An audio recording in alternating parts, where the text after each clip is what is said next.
All right. Hey, we are live. We are just, you know, uh, getting started here. And I think there's a little bit of a delay, Dr. Katie. All right. Hey, we are live. We are just, can you hear Yeah. Let me see how I would mute getting started here. And I think there's a little bit of a delay. How's that? Can you still hear me? Nope. It's off now. But can you hear me? I can hear you. Yes. Okay. Good morning. Good morning. And good morning to anybody who is tuning in. If we have anybody tuning in.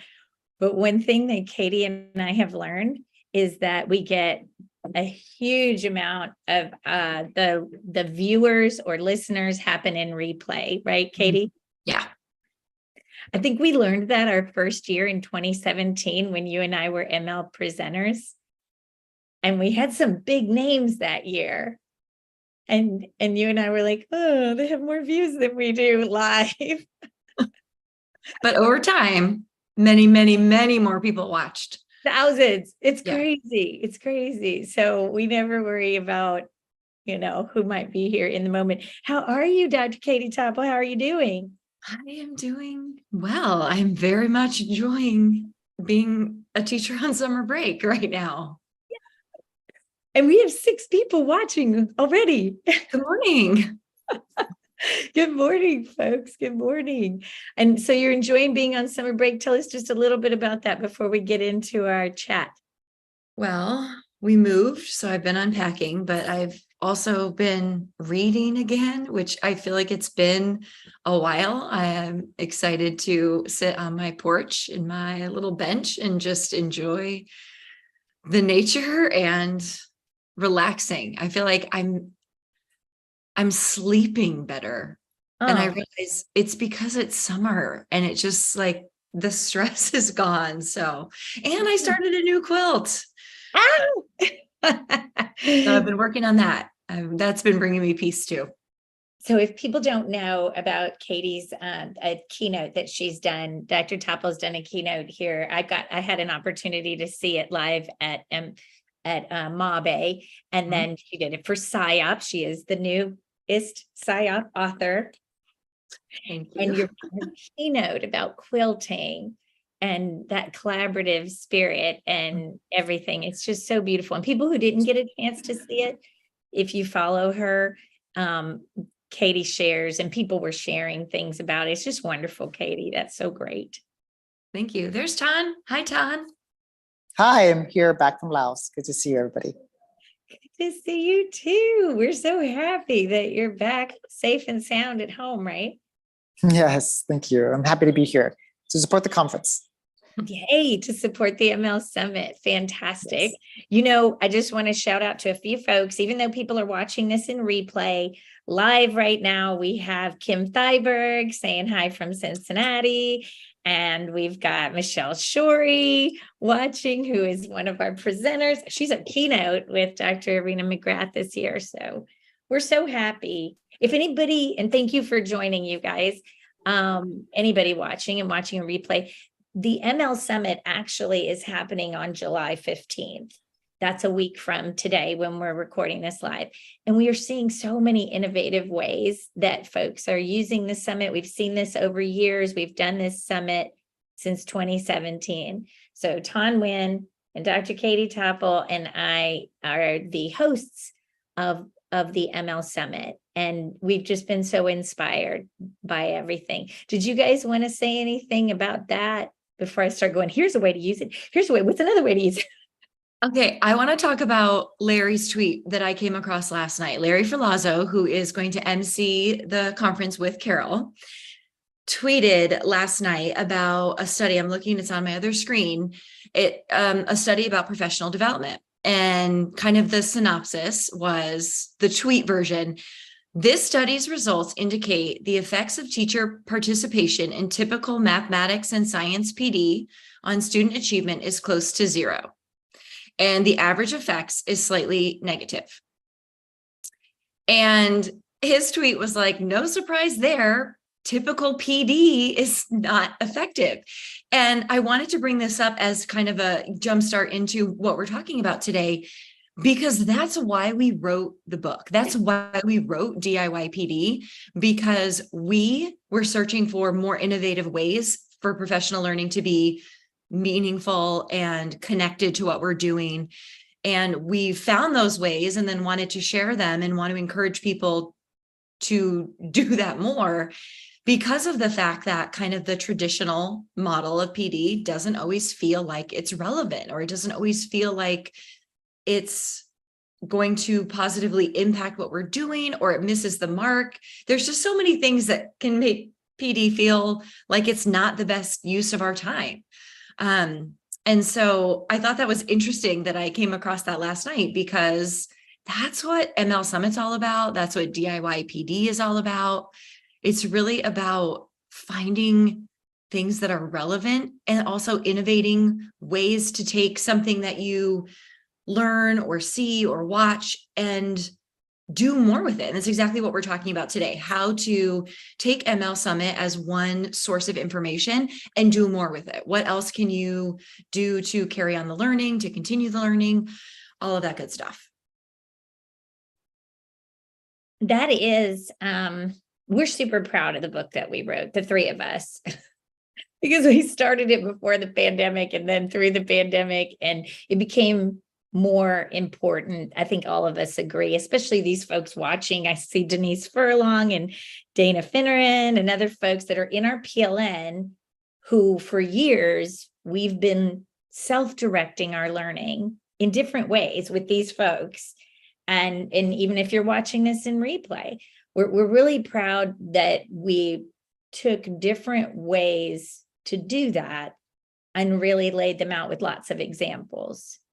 And so to your point, Katie, without that, are we working smarter for ourselves? Or are we just seeing what's being offered to us and taking it when we are supposed to? I think all of us, everybody has a little bit of DIY in them. And that's when it's, for their professional learning, whether you have 5 minutes or 2 minutes or it's your jam. And that's where it's most powerful. Wouldn't you agree, Ton? Yeah, it's PD is what people do to us, and professional learning is what we do for ourselves. So we need both. We need what the district tells us we need to learn, and I'm better because of things that the district has directed me towards. Like I wouldn't have found John Hattie's work without my school, but I also need something that is specifically geared towards multilingual learners that I need, and so that is really helpful. So we provide a both balance of saying like do things that your school requires, but then also do it your own way. And there's so many ways to drive your own learning. So we find it a differentiation approach to this. I'm going to give one example that anyone listening can do. And I'm telling you, it's a home run. It is a home run, and you can do it in your next professional learning. It really doesn't matter what your professional learning is about. We start with icebreakers or things that get people in the right mindset. This is always a home run. So if you go to the MLSummit website, mlsummit.net, if you're watching on YouTube, I'm at the mlsummit.net website. And I am going to click on past conferences. Well, I'm just hovering over past conferences and I see them all the way to 2017. So I'm going to go to the very first one. I'll make us nostalgic here. This one we called Virtue L back in 2017, and all the videos are still there. And I am telling you, if you play the first 5 minutes of Nancy Motley's keynote, you can't miss. You cannot lose. It is such a home run. It is so vulnerable of her to talk about how she agreed to do this for us as the keynote, and then she got scared, and then it didn't work, and then she didn't know. Remember, this was way years before the pandemic. She was just really nervous about it, and she had to figure out how to do it. And anyway, that first 5 minutes, because she did figure out how to do it. And the feeling that she gets from learning something like that with support, but on her own, is just it's just, there's no way not to start a professional learning afternoon or anything. Just have people talk about, what does that make you think? She's at the top of her game. She was a keynote and she put herself out there, and her learning, her own self-directed learning to be able to do this, just, put it on overdrive for her, her whole, her trajectory of what she wanted to do with technology and different things. But she talks about multilingual learners. She talks about, I think the kids that we support feel the way I did every single day. So just to have participants talk about, what does that mean to you before you start learning anything? I love it. Is that the same talk where she used pockets of success? It was that talk, wasn't it? I believe so. When she talked about just finding those little moments, and it doesn't need to be something extensive or super time consuming, but you can have a pocket of success. And I think about that in terms of the flexibility that we kind of embrace when it comes to our professional learning, of that podcast you listen to in the car, or even if you have an MLSummit session on audio when you're folding your laundry or cleaning your house or something like that, you're accessing great information, and there's something that you're going to be able to grab onto to take with you. I think it might have been Andrea Honigsfeld who, when we were doing the DIY PD book, we got feedback on the names of our chapters. And the first chapter, which is what everybody's going to do with MLSummit, receptive. We had called it receptive, like it's coming at you, like reading, watching, listening. And it may have been Andrea Honigsfeld or someone who gave us the term to consider interpretive. I'm sorry if it wasn't Andrea, if it was somebody else, but she was one of our critical friends on our book when we were finishing it. But it makes so much sense. If you choose, like my husband talks and I listen, I'm just kidding. But honestly, if I'm choosing something while I'm folding laundry, while I'm taking a walk, I want to hear this podcast. I want to hear 2 minutes about this, or 5 minutes, or I'm going to read this. It's not just receptive. You're interpreting it and you're putting it into your own context. And so everybody's going to do that. And that's powerful. I remember you, Katie, wrote about how, hey, sometimes that's all I need. I don't need to do all this interactive or anything else. I like interpreting what I'm reading in quiet moments by myself. That was the introvert in me. But I think a lot of teachers are introverted and we excel in our craft, but that's the nature of when you're passionate about something, you can shine in it, but then you still need that downtime. And that is something that I feel is important to me, is that moment to kind of gather the information and think about it before I take that next step to have a conversation with someone else about it, or before I take that next step to layer it in with something else. I kind of just want to make sure that I'm well informed. I've even been thinking about that recently. I'm reading Natalie Wexler's book, The Knowledge Gap, and it's really interesting.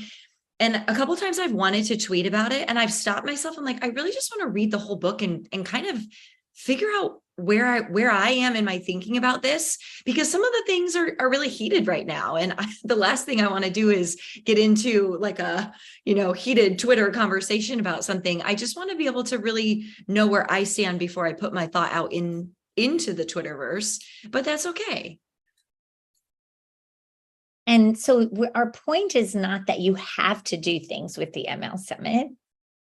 We're super excited that it has evolved, and that even from that first year, it offers a very quality conference to anyone for that interpretive learning, regardless of time, cost, all of those C's that we put in, community that you have or don't have right with you.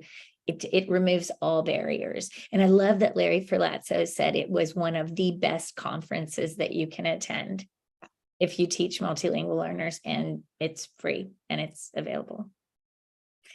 So it's not that we're not saying that you can't get lots from it. We obviously do, but some of the things people are doing are so exciting, are just so exciting.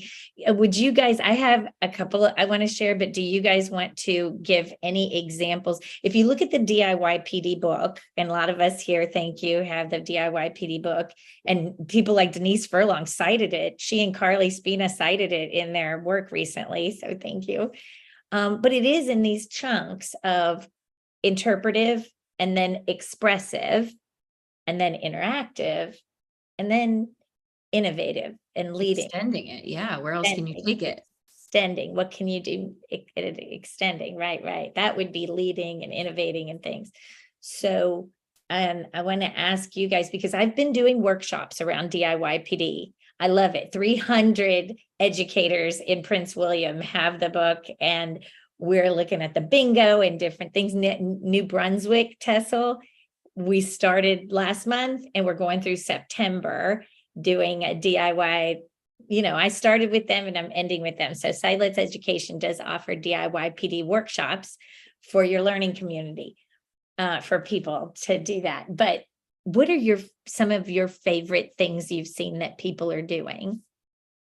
I always love a good sketch note or some way of creating that takeaway for what you've learned. And it could be something as small as like Nancy's pockets of success. Like if I were to take just that little, those 3 words and write it down and put it on a Post-it on my laptop, or create a sticker of it and put it, somewhere, just getting that takeaway, but somehow making it visual and creating something so that you remember it and you look at it and you have it to refer back to.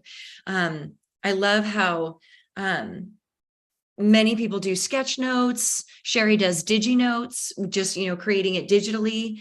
It's a wonderful way to document what you've learned so that you can go back to it and remember kind of either one main message or lots of the little bits of information that you want to actually incorporate into your instruction. Because it's one thing to say, oh, that's such a great idea. It's another step to take that idea and incorporate it into what you do so that it impacts kids or that it impacts other educators that you work with. So some way of documenting, and I think drawing is such an authentic, great way to represent ideas and remember. That's how I remember them. If I just read it, I'm not going to remember it. But if I draw it, I can literally picture what I've drawn and remember what the content was much better. Absolutely. I love that you bring up Sherry Liptak. She's going to be helping me for DIY PD, me and Larry MC. She's going to be helping behind the scenes. We're going to introduce her and tell her thank you. But she does some amazing digital notes where she sketches. So it doesn't have to be like drawing. Yeah. Like Valentina's sketch notes. Yeah. And that's the thing, it doesn't matter. There are beautiful professional level sketch notes out there, which can be intimidating if you think, oh, I can't make something that looks like that, but it doesn't have to be. It can be simple drawings. It's just your representation of something that helps you remember that important content. So when you're lesson planning or when you're with students, it comes to mind. It's just creating something, Mm-hmm. an image. And Ton, you're a master at this with your infographics and things that we all learn so much from. Thank you. And I think Sherry is a really wonderful example of that. You can just go to any of her like more current tweets. What she does is that she just takes something like, here's her story. Her story is like a lot of people's stories out there. They don't have the funding the school doesn't have the funding to support them to go to these courses, to fly, to be at a hotel and do all these things. Yet she's like, okay, well, I can still find a webinar. I can still be online and I can still take notes and I can still share my notes. But then she's taking it, she's saying, you know what, I'm going to go now and lead professional learning sessions at my school next year.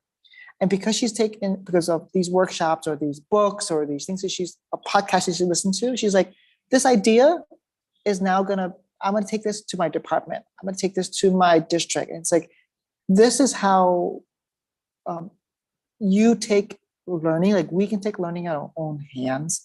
And the benefit is that We grow as a professional, but students and our colleagues grow and our school grows as a community as well. And so Sherry is a wonderful example of taking something that's saying, here are my conditions that I'm in, and I'm going to work with what I have. And so she finds what she has through things online, and she continues to share. And so she's a wonderful example of like embodying the principles of professional learning. In particular, this year, we're excited that last year we had a different model of one session after the other, instead of like multiple sessions at the same time. People love that. And so we're going to do that this year as well, so that we can all learn together. And people love chatting in the chat box. And that's an example of coming together from different parts of the world and just chatting and learning all together. And so that collaborative, that interactive piece really makes learning really possible. And that's why we're doing it this year. And people are doing it right now. So if you look at the chat from this YouTube live, I know a lot of people are watching this in replay, but we've got folks from Brazil. You've got Shilpa from New Jersey, North Jersey. But yeah, Eileen Everett, Allie is in Brazil right now, and she's still tuning in. Emily Francis just logged in, and folks, Mary Louise Rebel, they're tweeting. I mean, they're chatting with each other about what we're talking about. So I'm sharing right now an infographic from Valentina Gonzalez that she and Andrea Honigfeld together, ideas that they came up with together that are visuals that support multilingual learners. Well, someone needs to make those visuals. And when you make the ones that they have here, like infographics, diagrams, sketch notes, some of these, animations, whatever you make, grabbing clip arts to make things, it's a professional learning that's very powerful for you. And those first two, that the interpretive and the creating, or there's so many different ways to take the MLSummit and then turn around even by yourself and create something like Sherry did. And then what Tana is saying, you can take it to another level when you start to interact with each other at any point. I love that so much. And what Tan said about Sherry reminded me that another great way to kind of reflect on it is to create maybe a newsletter or a little blurb of kind of takeaways for other people in your context. So maybe it's a staff newsletter or a blurb for an email blast that goes out. But it connects also to what you just said, Carol, is if I learn all of these things in 4 sessions I attend, I have to do the work then to kind of curate and think, okay, what were the main takeaways? What's a theme that I noticed? What would be some great pieces of information to share? Because maybe the average person is not going to tune into all 4 sessions and watch everything. So how can I take what I learned and kind of piece it together or make a small little package to say, here is something really important that I want everybody to know. And that way it's curating the information and maybe presenting it in a different way. And hopefully it sparks interest and somebody wants to go watch the whole video. But even if they don't, they can still benefit from that small takeaway. I know my administrators asked for the upcoming school year that we have a little blurb in the weekly school newsletter that goes out specifically about our ELD services or strategies or what kids are learning about. And so that's a small way that maybe the entire staff is not sitting through professional learning about serving multilingual learners, but they can benefit from reading that snippet every week. And across time, that's a lot of information that can be shared, and that can really have a compounding effect on expertise across the staff if it's being shared repeatedly over and over with curated, really, really impactful information. 100%, 100%. That is something that I feel like everyone, I keep trying to remind myself since Nancy Motley came out with her Small Moves book, that it is the small thing that you do over and over and over again that has a bigger effect than some big thing that I can't keep off the ground and keep doing. So, and they become habits. Putting something out in your newsletter, one little thing becomes a habit, and then you don't have to even think about it anymore. I'm going to the MLSummit and I'm going to link to a different video or whatever you're going to do. So I want to lift up Krista Buchorn here from Idaho. She sent me an email the other day because I sent out to people that subscribe to my blog, hey, we're doing this live chat. And she said, I'm so sad. And she told me I could read this. I'm so sad to miss the live chat and the summit. I'll be on a family adventure to and in Alaska. However, I will definitely be catching all of this in replay. She's a director in her district. The work you all do is so important. Thank you for your time and commitment to our students. I love using the videos to share with teachers for PD, whether we watch it as a group and discuss it, or if I send one in a coach's corner update. It's fantastic to connect with a larger community while building capacity in my district. Hugs to you. Hope you are doing well. I mean, does that not just fill your heart, guys? I love it. Such an example of what Katie was just saying. Sometimes they watch it together and discuss it. Sometimes she just puts it in an update in the coach's corner. Mm-hmm. These are very powerful things, like Katie said, that people can start to come to expect and learn from. Tan, you look deep in thought. What are you thinking? My deep in thought is just saying, like, we can choose our professional learning as much as our district can choose it for us. And so when we take it on our own, we develop as a different kind of teacher, right? And so like every day, when I brush my teeth and we get ready for school, I put on an EdWed webinar, and that has been played for like a month ago. And some of the webinars are great, some of them are not that good, but some of them are like career changing. But that's because I just use that time to say, how can I find time to fit into my schedule to continue my learning, right? Because I don't have a lot of time to read books as much as anymore. So I'll use my podcasting. I'll use podcasts to learn, like Jennifer Gonzalez podcast, to drive to school for 15 minutes. I'll do the same thing when I go home. But in the morning, I use that like 30 minutes just to listen, to learn. And so I'm so inspired by ways that I'm hearing teachers say, I'm going to own my own learning. I'm going to make it that it works for me. I'm going to find ways to work with a community to learn together. And so it's inspiring because teachers are saying, our students are worth it. We're going to find ways to learn, and we're going to make it work for us. And so that's why I'm deep in thought, that I'm so inspired by what teachers are doing, such as Sherry, such as the Krista, who you just shared. She's like, I'm going to go to Alaska. I won't be there, but I'm going to share with my teachers. And this has been a way that I'm going to continue to watch. Like, I'm just so inspired by what teachers are doing, because they don't have to, but they want to. So your students are in really good hands. And some folks out there are offering professional learning credit in their district for just going, look, we have all the way back to 2017. I can't even imagine what it would cost to bring some of these presenters to your district. And they're relevant still. So many of the sessions are relevant. So you could offer them in different ways. People could write a quick reflection, or even just talk about why they want to watch this one. When you have people together synchronously or asynchronously, these are things that people are doing throughout the school year to support their teachers with, okay, we're overloaded. Teachers definitely, we have to think about burnout. We have to think about how much we give them and put on their plate. Wouldn't it be better to offer them some opportunities to create something for themselves and tap into what makes sense for them? So we love that the site is there for you to use, MLSummit.net. And we have just invited in some PLN royalty with Carlota Holder.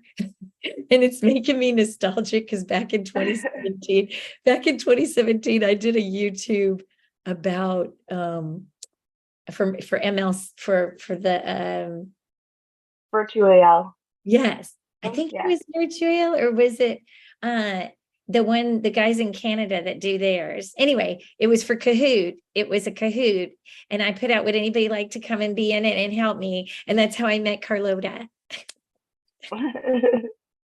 And she's here to tell us some stuff. I'm gonna make you a co-host, Miss Carlota, in case you want to share. screen share anything, but we're so excited. We asked if you would come and tell us what you're doing. How are you? I'm good. How are you guys? We're all great. I'm excited. I saw you over on the chat, on the YouTube chat with the friends. Yeah, I had you guys both up at the same time, and I was like, I don't think I can do that while I'm on a Zoom call. Well, we are going to wrap up in just a few minutes with what the sessions are and what the theme is and let people know more about that. But before we transition, we're so honored that you would come in and talk to us about what you're doing in your physical geographical location with the MLSummit. Yeah.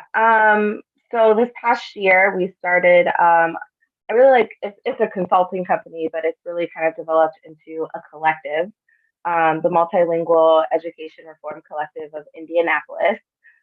We just realized locally there wasn't a lot of resources for schools, particularly charter schools, for multilingual development. And so we work with several schools to provide some of those services. And then we also do professional development. We did our first professional development workshop series in the spring.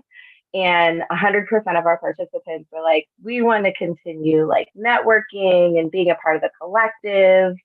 And so we kind of tried to come up with like different themes for each month throughout the year to have people participate in. And obviously, like you guys know, summer can be exhausting. We all also have other jobs. And so preparing for the new school year, and we were like, what could be something that is like low lift? And I had told them about the MLSummit, my team. And I was like, oh, we should put this in our newsletter that we send out in June. And then they were like, why don't we just make it our July event and we'll have a watch party? I had never thought of that. I was like, okay, yeah, sure. So we're having this event in Indianapolis at the AMP at 16th and Tech, which is like a super cool place. I kind of describe it as like the food area is kind of like a mall, like food court. There's trailers, and like the trailers are all different restaurants and venues. And so everybody that comes and participates, each person is going to get a $15 voucher so they can go and get whatever they want from like arepas and cachapas. Those are my favorite at Azúcar Morena. There's a bar if they wanted to get drinks. There is a like Venezuelan / cheesesteak place. So they like make like cheesesteak subs, but have like a Venezuelan twist on it. Like just a lot of different options for people to choose from. So they come, they get the $15 voucher, they can go eat, and then we're all going to watch it together. And then we've also occupied an hour at the end of all the sessions so that we can debrief them with our participants. And so really getting the opportunity to kind of, what you said before, we're going to be watching that receptive piece, and then that last hour, how are we interpreting it? What can we use with these videos, or, you know, what we learn in our buildings, in our schools? Because we have different leaders. We have teacher leaders, we have administration leaders, we have EL coordinators and directors, and we have sometimes just teachers, right? And so, yeah, this was just going to be an easy lift for us to just continue this collective over the summer, because while it is a busy month, we also want time off. So, you know, taking the 2 weeks of time off that we get, and then, you know, getting back to work. I just love that example, Carlota. I just heard that. This is the first time I heard that. I'm thinking, this is an example of someone of not working harder, but doing things differently, right? So working harder would be trying to do another conference, but working smarter and working differently would be, there's already a conference going on. How can we amplify what's going on and partner with what's going on without context? So you're having it in a live place. You're having it as a live watch party. You're inviting local eateries to, you're giving participants money to go, a coupon to go support local eateries. Like, this is a wonderful example of making it fit in your own context Absolutely. I think Ton froze, right? Yeah. Working Yeah. so much differently, and not just districts who are listening. They can I think the whole Yeah. collective is just the exact example of what we are saying in DIYPD is you realized, hey, wait a minute, there's what we want, what we need doesn't exist. So instead of want, it's like, let's make it. Let's create it. Let's create something that is exactly crafted to be what we need or what teachers need or what coaches need. And then your need is fulfilled because you've designed it based on your need. It's brilliant. I love it. It's so brilliant. And I just put in the chat of the folks watching live on YouTube that what Carlota is describing, you could do some version of with replay at any time in the school year. At any time, you could have teachers pick the one they want to watch together, and you don't have to have a 4-hour event. You can have, but the debrief, Carlota, the opportunity that you're giving people to debrief, so it's got to be one of the most powerful parts of it. Yeah, because like how often do you just watch and then you're like wait until later and you're like, oh, I remember this from that. And so yeah, it's just I think going to be helpful for everybody to just see how we can put it into action. And it also like just fit really well based on what our participants said, what they wanted to learn more about, which was like the science of reading and multilingual learners. So the fact that this is like literacy specific was also like, oh, like Tan said, like, let's just go ahead and go with this. This hits that they want to learn more about the science of reading and multilingual learners and literacy. And, you know, let's just host a watch party.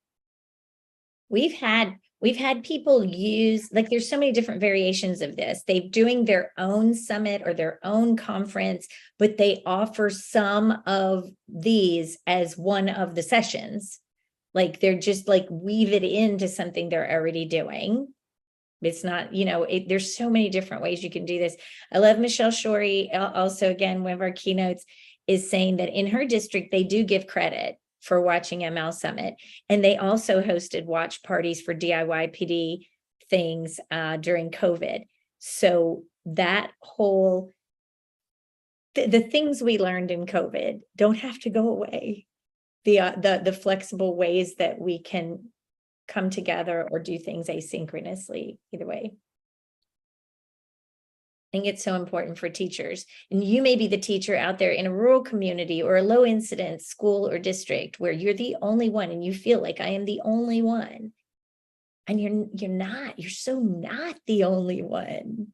That's where we talk about engaging with others. And it's a wonderful connection to Carlota because, like all of you, Carlota and I met on Twitter and we collaborated with Jess Bell on a session for PSYOP and we presented together. And that was the first time we met, was when we all went to, was it Seattle that year? In person. Yeah. So we collaborated they were in Indianapolis and I was in Portland. We collaborated remotely to plan a presentation. And then it was only when we went for the conference that we actually met in person.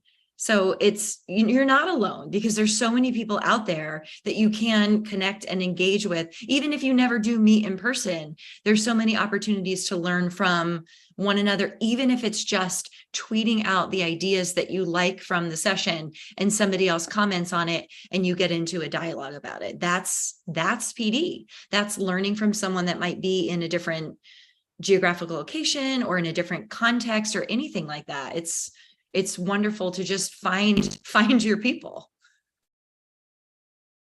Now, I think another great example, like we're saying what you can do with the MLSummit. Really, we're saying what you can do with any kind of interpretive PD.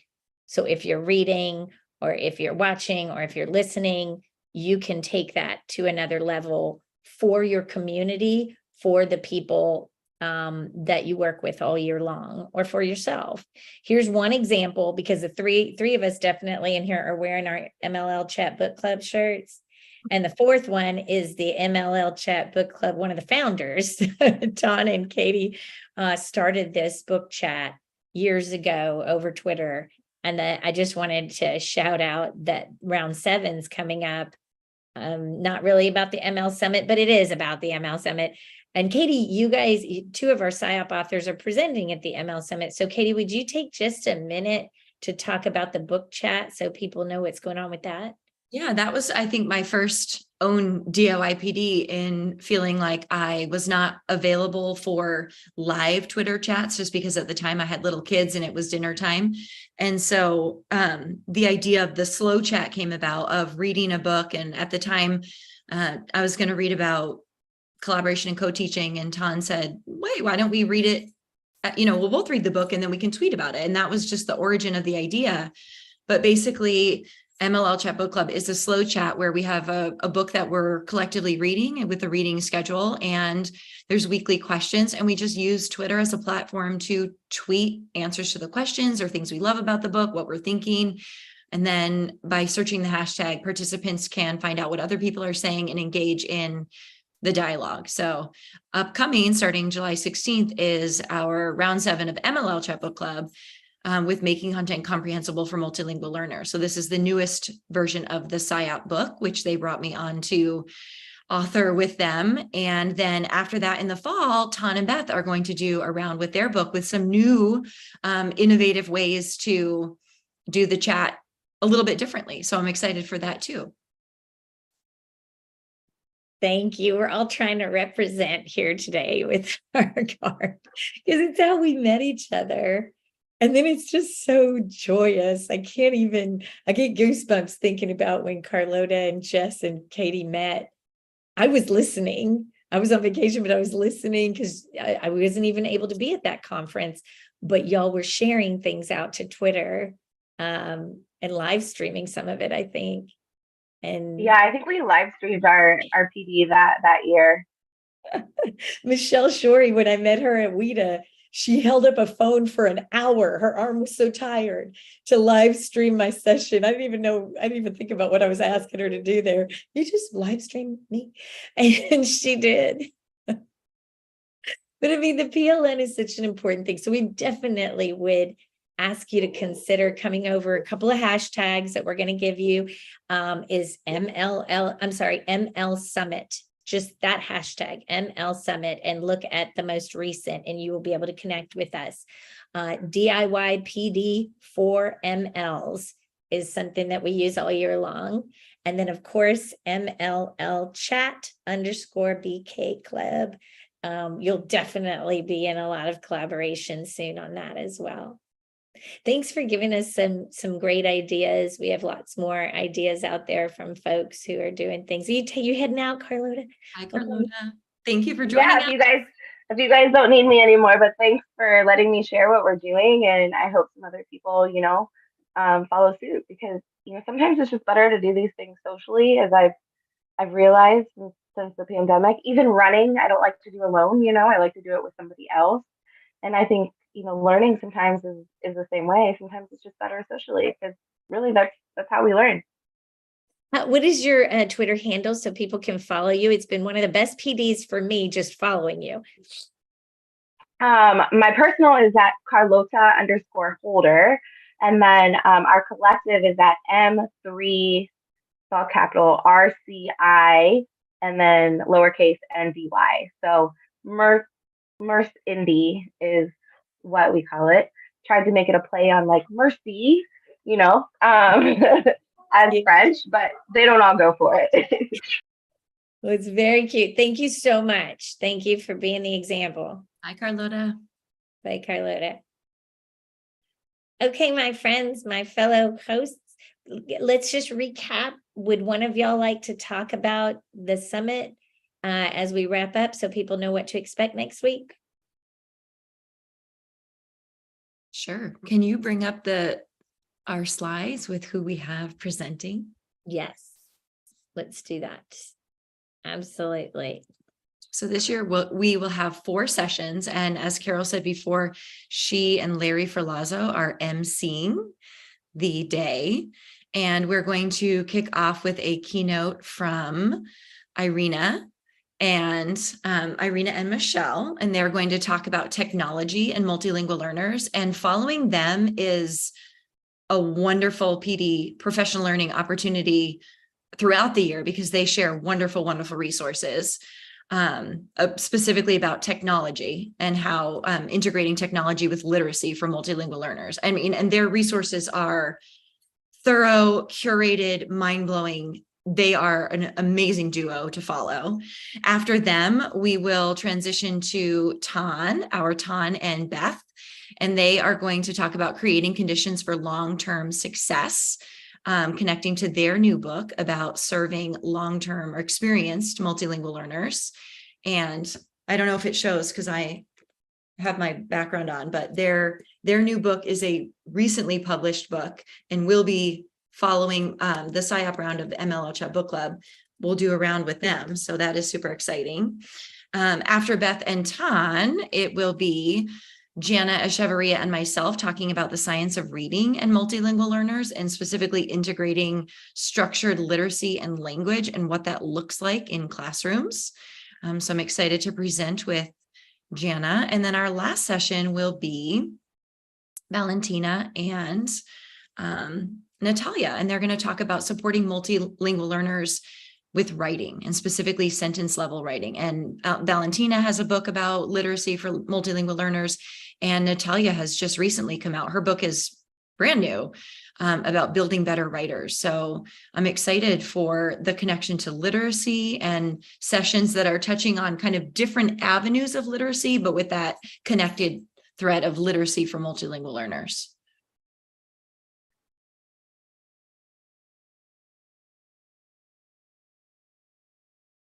Carol, you're on mute, I think. I can't hear you.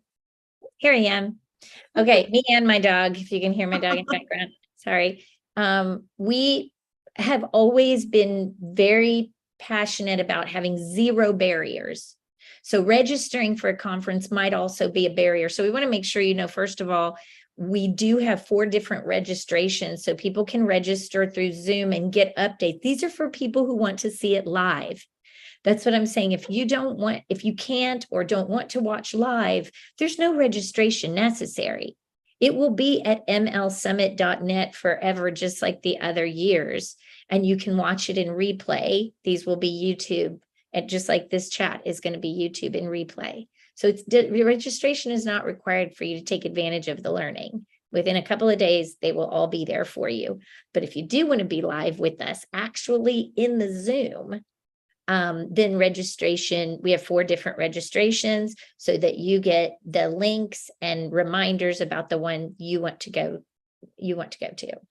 And so all of that is at MLSummit.net, and doing it the way we're doing it now through Zoom has been the easiest way for us to do it. And so, yeah, with this theme of literacy and these rock star presenters, I just don't know how it can't be such a powerful thing. So I think we should wrap up. Tan, what do you want to say? You're on the other side of the world. It always blows me away. Well, to go on that, I'm excited that people from around the world are coming together. My favorite quote about professional learning is, the smartest person in the room is not me, it's the room. And so when people are coming together, I'm learning so much from each other. Just for example, like Carlota's example of how she's taking this conference and doing it for her department, for her district. I'm like, oh my goodness, I'm going to use this example of self-driven professional learning for your context forever. And like, that's an example of her adding to the room. And I'm so grateful to be in this field and in this room virtually with everyone here. I think when we think about our 5 C's in DIYPD, one of them is cost. And so we aim to bring a conference that has no cost.